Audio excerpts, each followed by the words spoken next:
Hi കൂട്ടുകാരെ, ഇന്ന് വളരെ എളുപ്പത്തിലും നല്ല രുചികരമായിട്ടുള്ള ഒരു അടിപൊളി മാങ്ങ അച്ചാറിൻ്റെ റെസിപ്പി എന്താണെന്ന് നോക്കിയാലോ. അപ്പോൾ അത് 2-3 മാങ്ങ എടുത്തിട്ട് ഇതുപോലെ ചെത്തി വെച്ചിട്ടുണ്ട് കേട്ടോ. ഇതിലേക്ക് നമുക്ക് ആവശ്യത്തിന് കല്ലുപ്പ് ചേർത്ത് കൊടുക്കാം. ഞാൻ ഒരു ദിവസം കഴിഞ്ഞിട്ടാണ് പിന്നെ അച്ചാർ ഇടുന്നത്. അന്ന് തന്നെ ഇട്ടാലും കുഴപ്പമൊന്നുമില്ല കേട്ടോ. എനിക്ക് സമയമില്ലാത്തതുകൊണ്ട് ഞാൻ പിറ്റേ ദിവസമാണ് ഇടുന്നത്. അപ്പോൾ ഉപ്പൊക്കെ പിടിച്ച് മാങ്ങ ഒന്ന് സെറ്റായി വന്നിട്ടുണ്ട്. അതിലേക്ക് ഉലുവ കായം പൊടിച്ചത് ഞാൻ തന്നെ വറുത്ത് പൊടിച്ചെടുത്തതാണ് കേട്ടോ. അതൊരു സ്പൂൺ ചേർത്ത് കൊടുത്തു. ഇഞ്ചി വെളുത്തുള്ളി പേസ്റ്റ് 1 സ്പൂൺ ചേർത്ത് കൊടുക്കുന്നുണ്ട്. കുറച്ച് മഞ്ഞൾപ്പൊടിയും എരിവിന് ആവശ്യമായിട്ടുള്ള മുളക് പൊടിയും കൂടി ചേർത്ത് കൊടുത്തു.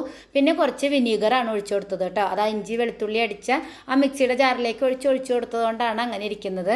അപ്പോൾ ഞാൻ കുറച്ച് വിനീഗറും കൂടി ഒഴിച്ച് നന്നായിട്ട് മിക്സ് ചെയ്ത് കൊടുത്തു. ഇനി നമുക്കിതൊന്ന് താളിച്ചൊഴിക്കേ വേണ്ടൂ. ഇതിലേക്ക് ഉപ്പും മുളകൊക്കെ നമുക്ക് ആവശ്യത്തിന് ചേർത്ത് കൊടുക്കാം കേട്ടോ.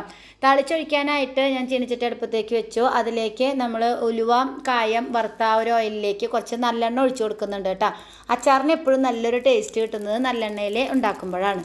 അപ്പോൾ കുറച്ച് നല്ലെണ്ണ ഒഴിച്ച് കൊടുക്കുക, കടുക് ഇട്ട് കൊടുക്കുക. കടുക് നന്നായി പൊട്ടി വരുമ്പോൾ അതിലേക്ക് മുളകും കറിവേപ്പിലയും കൂടി ചേർത്തിട്ട് അത് ആ ചൂടോടക്കനെ തന്നെ നമ്മുടെ നേരത്തെ മുളക് പൊടിയൊക്കെ ഇട്ട് റെഡിയാക്കി വെച്ചിരിക്കുന്നത് നമ്മുടെ അച്ചാറിലേക്ക് അങ്ങ് ഒഴിച്ചു കൊടുത്താൽ നമ്മുടെ അടിപൊളി അച്ചാർ ഇവിടെ റെഡി ആയിട്ടുണ്ട് കേട്ടോ.